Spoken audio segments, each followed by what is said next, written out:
السلام علیکم۔ آج میں آپ کو ایک بہت ہی خوبصورت دعا جسے آیت کریمہ کے نام سے جانا جاتا ہے اس کے بارے میں کچھ باتیں بتاؤں گی۔ آیت کریمہ لا الہ الا انت سبحانک انی کنت من الظالمین حضرت یونس علیہ السلام کی دعا ہے جو انہوں نے مچھلی کے پیٹ میں مانگی تھی۔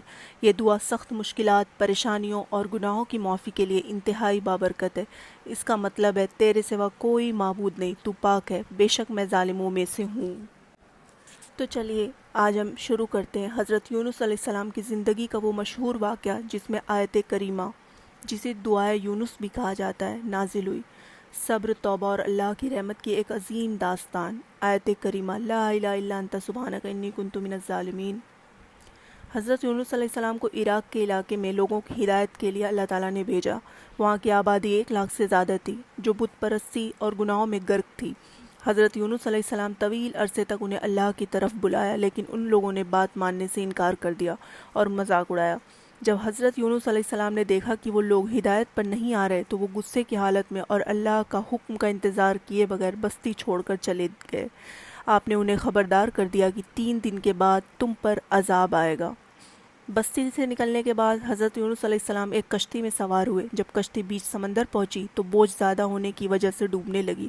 ملاحوں نے فیصلہ کیا کہ کسی ایک شخص کو سمندر میں ڈالنا ہوگا تاکہ باقیوں کی جان بچ سکے۔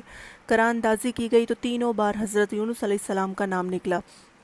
آپ سمجھ گئے کہ یہ اللہ کی طرف سے آزمائش ہے، چنانچہ آپ سمندر میں کود گئے۔ اللہ کے حکم سے ایک عظیم مچھلی نے آپ کو نگل لیا، لیکن اللہ کا یہ حکم تھا کہ اس مچھلی کو کہ وہ آپ کے جسم کو کوئی بھی نقصان نہ پہنچائے۔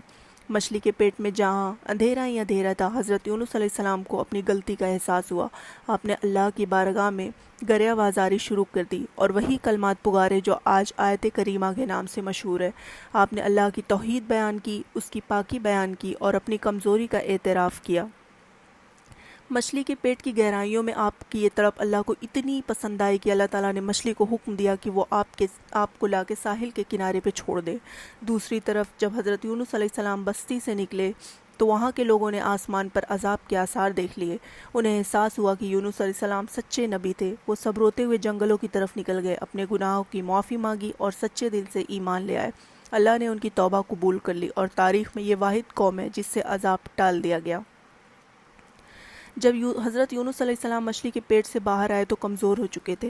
اللہ تعالیٰ نے ان کو بیلدار درخت جس کو کدو کے نام سے جانا جاتا ہے اس کے سائے میں آرام کیا اور پھر دوبارہ اپنی قوم کی طرف لوٹ آئے۔ قرآن میں اللہ فرماتا ہے اگر وہ تسبیح بیان کرنے والوں میں سے نہ ہوتے تو قیامت تک مچھلی کے پیٹ میں ہی رہتے۔ نبی کریم صلی اللہ علیہ وسلم نے فرمایا جو مسلمان بھی ان کلمات کے ذریعے دعا